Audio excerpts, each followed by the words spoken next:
Que el Señor les bendiga a cada uno de ustedes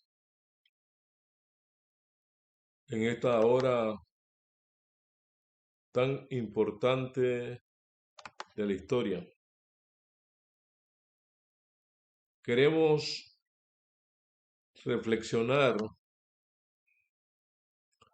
en un tema que tiene que ver con la palabra de Dios y hasta cierto punto es un tema muy interesante. Queremos orar en esta hora para que el Señor nos ilumine en el estudio y en la comprensión y la proyección de su palabra. Oremos, Señor, estamos delante de ti en tu libro santo. Queremos que las ideas humanas puedan desaparecer y que tu Espíritu Santo nos pueda ayudarnos a comprender el tiempo y las sazones. Queremos solamente inquirir en tu voluntad.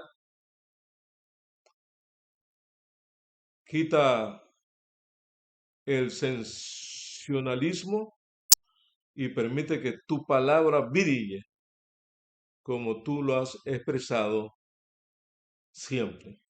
En el nombre de Cristo Jesús. Amén. En Deuteronomio capítulo 26, el versículo 12, en la Biblia de las Américas, leo de esta versión: cuando acabes de pagar todo el diezmo de tus frutos, en el tercer año, el año del diezmo, entonces lo darás al levita, al forastero, al huérfano y a la viuda, para que puedan comer en tus ciudades y serán saciados. Leo nuevamente este versículo que es palabra de Dios. Y como decía el apóstol San Pablo, las cosas que se escribieron antes para nuestra enseñanza se escribieron, a fin de que por la paciencia y la consolación de las Escrituras tengamos esperanza. Dice el texto: cuando acabes de pagar todo el diezmo. ¿De qué? De tus frutos en el tercer año. Recuerden que todo va cambiando en la medida que el factor económico va cambiando. Cuando el pueblo solamente traía frutos y traía corderos, igual tenía que traer el diezmo. Y luego venía el año del diezmo. Entonces lo darás al levita, al forastero, al huérfano y a la viuda, para que puedan comer en tus ciudades y sean saciados. No que pasen hambre, sino que puedan ser saciados, dice la palabra de Dios. Deuteronomio 14, 28 y 29. Al fin de cada 3 años sacarás el diezmo de tus productos de aquel año y lo guardarás en tus ciudades. Y vendrá el levita, que no tiene parte ni heredad contigo, y el extranjero, el huérfano y la viuda que hubieran en tus poblaciones, y comerán y serán saciados, para que el Eterno tu Dios te bendiga. ¿En qué? En toda obra que tus manos hicieran. Había una bendición de parte de Dios para todos los que cumpliesen esta parte de dar el diezmo, el tercer año el diezmo a este tipo de personas. Exclusivamente estaba tipificado en la práctica rabínica o la práctica del judaísmo. El diezmo mencionado en estos versículos es para un propósito diferente al diezmo para las fiestas. Deuteronomio 14, 22 al 27, o al diezmo dado a los levitas para la obra del tabernáculo. Número 18, 21. Este diezmo para los necesitados era realmente ahorrado únicamente 2 años en un ciclo de 7. Este diezmo fue diseñado para ayudar a enseñar el camino de Dios, de dar y cuidar de los huérfanos y las viudas y otras necesidades. La pregunta es, diezmar, ¿qué es? Nuestro amoroso Creador es muy generoso y nos da todo lo que necesitamos para vivir en una tierra maravillosa. Él nos enseña a diezmar, un acto por medio del cual lo honramos y le damos reconocimiento. Hay una escritora norteamericana hablando específicamente del tema de el dar sistemáticamente. Ella menciona que la idea del diezmo es con el objetivo de desarraigar el egoísmo completamente del ser humano, porque en el cielo no hay espacio para los egoístas. Entonces Dios dejó el sistema de los diezmos con el objetivo pedagógico de que pudiésemos desarraigar completamente el egoísmo de nuestras vidas. ¿Qué es diezmar? Diezmar es un término que suena anticuado, pero es de hecho la clave primordial para la estabilidad financiera y las bendiciones de Dios Todopoderoso. Definido sencillamente, es la práctica de dar a Dios la 10ª parte de los ingresos. Para honrarlos, diezmar está escrito en la página de la Biblia en donde hay bendiciones y promesas relacionadas con esto. La verdadera historia del diezmo.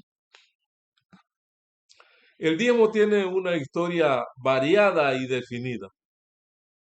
Leemos que la primera persona que dio el diezmo fue Abraham, que en el Nuevo Testamento es llamado el padre de los creyentes.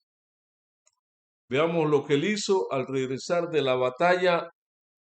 Entonces Melquisedec, Génesis 14, 18 al 20. Entonces Melquisedec, rey de Salem y sacerdote de Dios Altísimo, sacó pan y vino y le bendijo diciendo: bendito sea Abraham del Dios Altísimo, creador de los cielos y de la tierra, y bendito sea el Dios Altísimo que entregó tus enemigos en tus manos.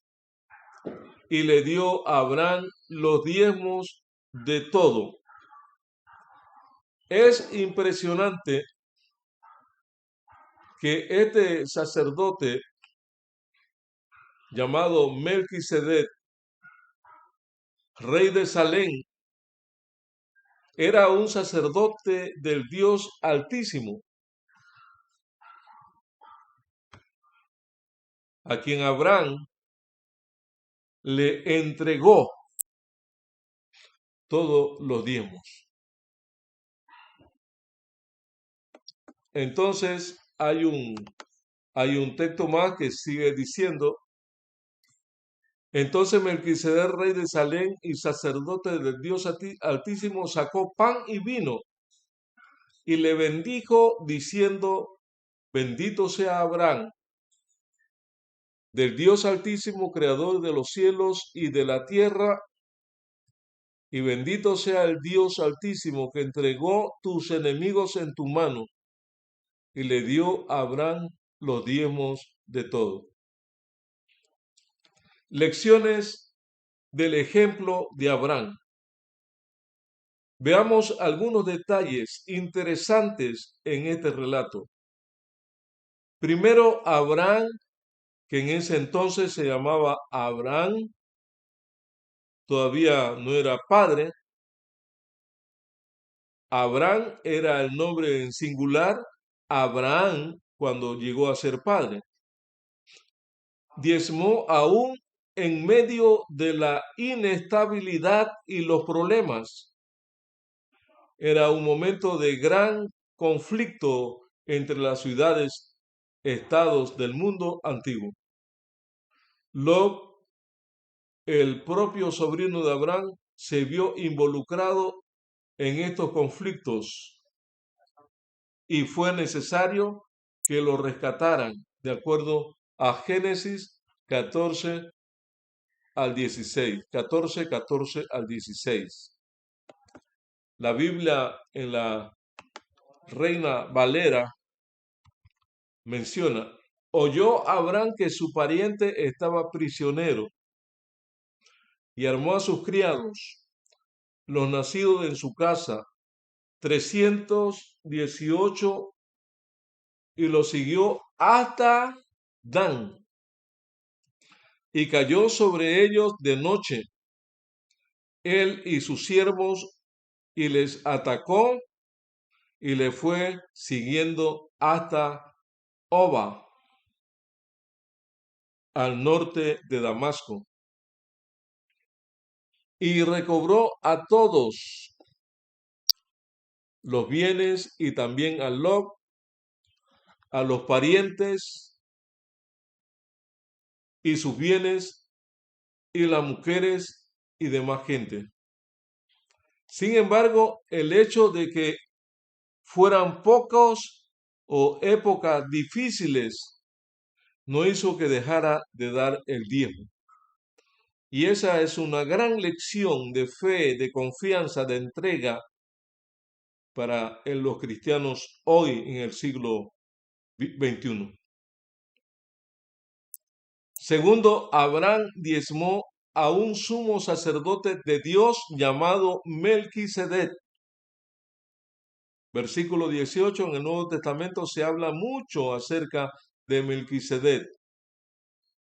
En el libro de Hebreos, el sacerdote de Melquisedec, dice el versículo 7 o 1, porque este Melquisedec, rey de Salem, sacerdote del Altísimo, que salió a recibir a Abraham, que volvía de la derrota de los reyes, y le bendijo. Estamos leyendo en Hebreo, el capítulo 7, del 1 al 17. A quien asimismo dio Abraham los diezmos de todo, cuyo nombre significa primeramente Rey de Justicia y también Rey de Salem. Esto es Rey de Paz. Sin padre, sin madre, sin genealogía, que ni tiene principios de día ni fin de día, es como el alfa y la omega. Es semejante al Dios de Dios, semejante al Hijo de Dios. Permanece sacerdote para siempre. El versículo 4. Considerad pues cuán grande era este a quien aún Abraham, el patriarca, dio diezmo de todo el botín. Versículo 5.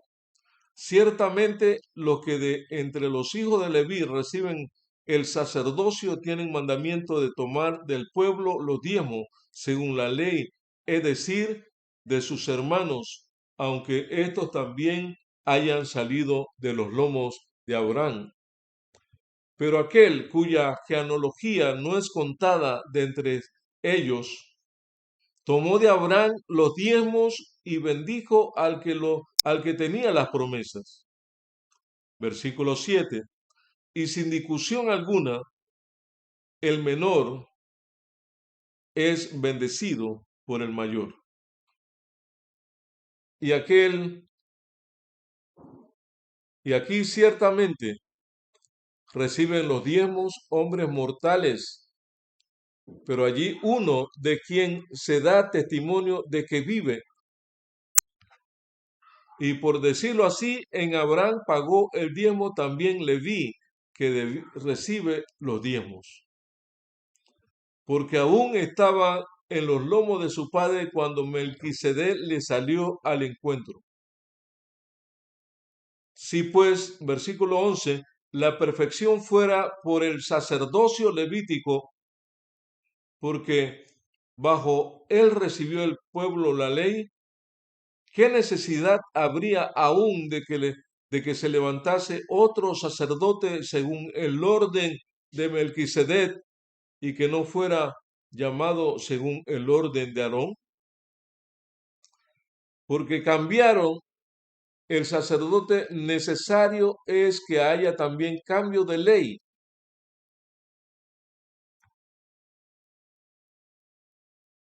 Y aquel de quien dicen, versículo 13, de quien dice esto es de otra tribu, de la cual nadie sirvió al altar. Porque manifiesto es que nuestro Señor vino, el versículo 14, de la tribu de Judá, de la cual nada habló Moisés tocante al sacerdocio. Versículo 15. Y esto es aún más manifiesto si a semejanza de Melquisedec se levanta un sacerdote distinto, no constituido conforme a la ley del mandamiento acerca de la descendencia, sino según el poder de una vida indestructible. Versículo 17. Pues se da testimonio de él.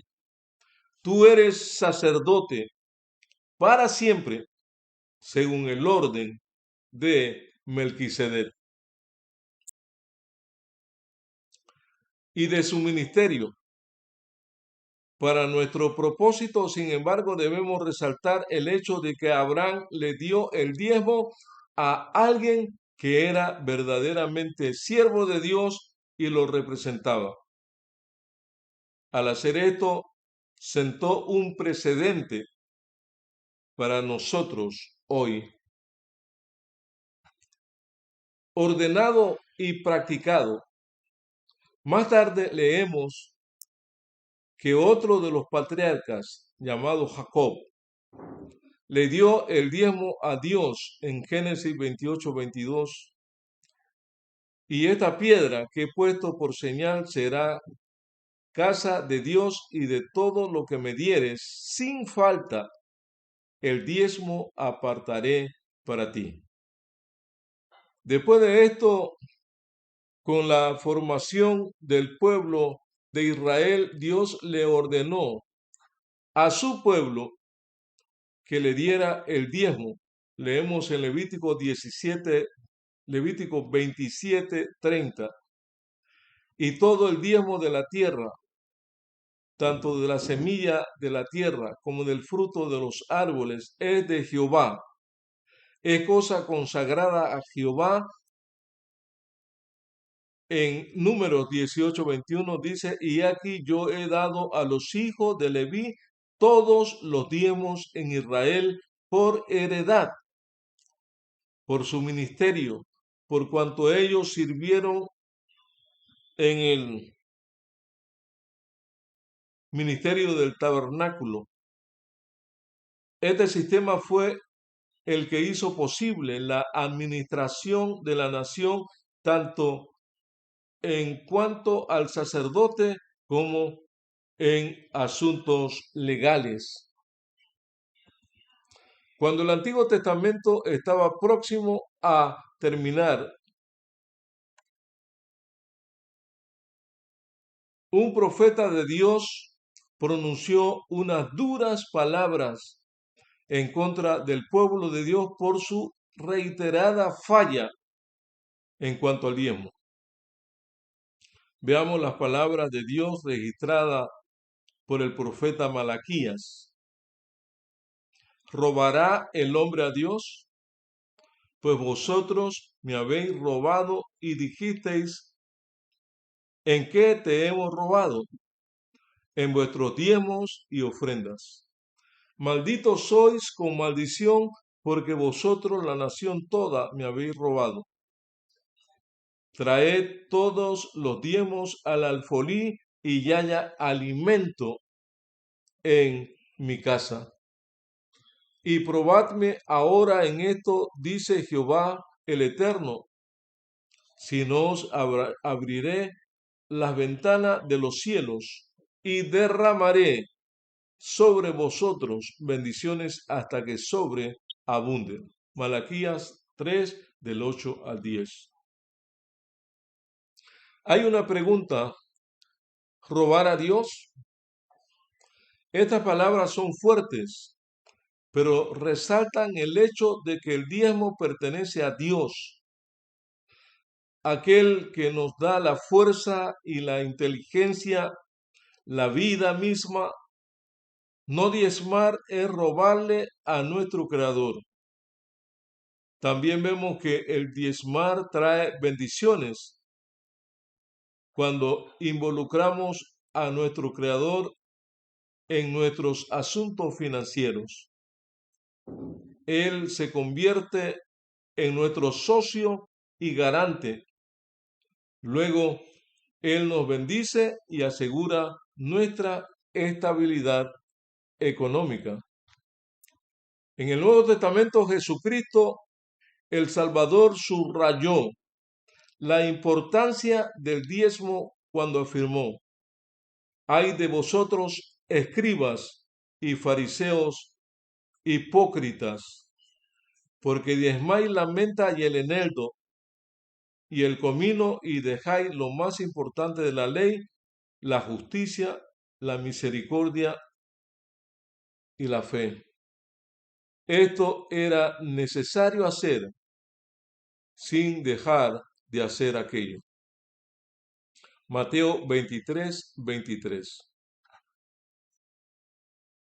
Jesús, el Salvador del mundo, ratificó la continuidad en el Nuevo Testamento del diezmo. Luego Jesús estableció su iglesia cristiana y el apóstol Pablo siguió la misma enseñanza cuando describió la necesidad que tenía el ministerio del Nuevo Testamento de vivir del Evangelio. ¿No sabéis, dice Pablo en Primera de Corintios, capítulo 9, versículo 13 al 14, ¿no sabéis que los que trabajan en las cosas sagradas comen del templo? ¿Y que los que sirven del altar participan? Así también ordenó el Señor a los que anuncien el Evangelio que vivan del Evangelio. Eso le escribió el apóstol Pablo. El diezmo provee los fondos necesarios para predicar el Evangelio y para el sostenimiento de los ministros del Evangelio. Entonces, ¿qué es el diezmo? ¿Qué es diezmar? El diezmo es una bendición de Dios. Recordemos el desafío de Dios en Malaquías 3:10. Probadme ahora en esto, en diezmar. En otras palabras, compruébenlo, pruébenlo por medio de la experiencia. Reciban las bendiciones por diezmar. Haga de Dios su socio económico y traiga estabilidad a las finanzas de la iglesia y a las finanzas de su familia. Resumiendo, mi hermano y mi hermana, lo antes mencionado. El diezmo es originario, surgió en la mente de Dios y durará hasta el fin. El diezmo, la 10ª parte de nuestros ingresos. Así lo practicó el pueblo de Israel, y el tercer año se llamaba el año del diezmo.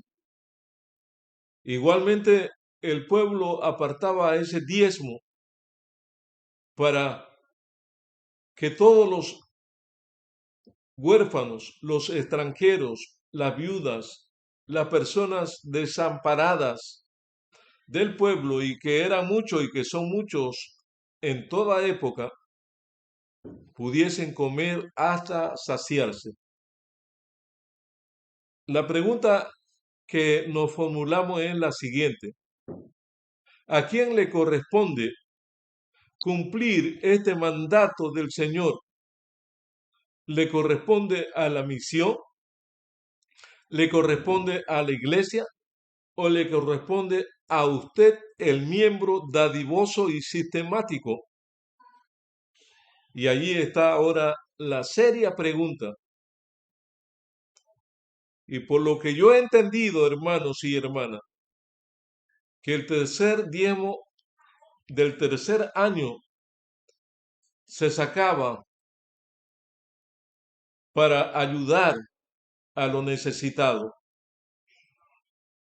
No sé si en el tercer año se llevaban diezmos al tabernáculo. Lo único que sé es que el tercer año había un diezmo, y ¿quién lo daba? No lo daba el sacerdocio, lo daba el pueblo. Íntegramente sacaba su diezmo cada 3 años, en un lapso de 7 años. Recuerden que cada 7 años la tierra descansaba, los esclavos eran nuevamente liberados, y tal vez otro día tengamos este estudio.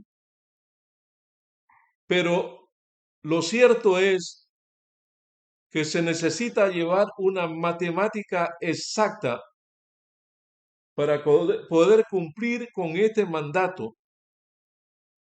Usted lo puede hacer cada 3 años, o lo puede hacer cada año, lo puede hacer cada mes, ir apartando el diezmo de ese año para que la viuda, el huérfano, el extranjero, el menesteroso que está dentro de tus puertas pueda comer hasta saciarse. Dejo esto en su mente para ser analizado, y en otra oportunidad y en otro estudio hablaremos exclusivamente del diezmo cada 3 años.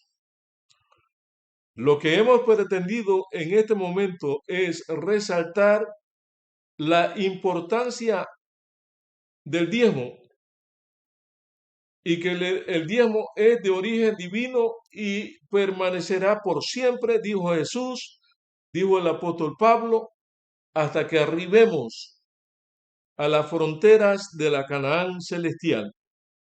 El Señor quiere desarraigar de nosotros el egoísmo.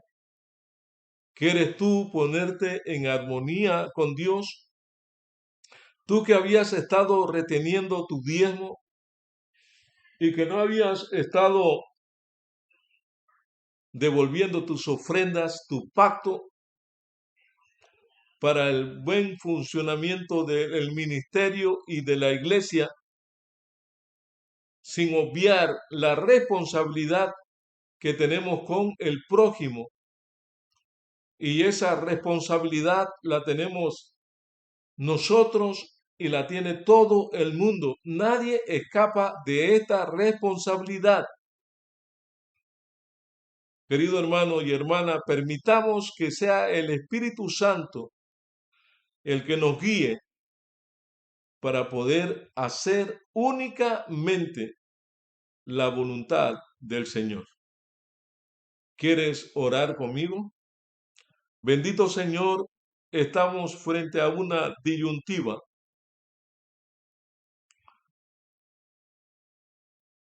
Las cosas que se escribieron antes, dice Pablo, para nuestra enseñanza se escribieron. Eso lo dijo en Romanos 15:4.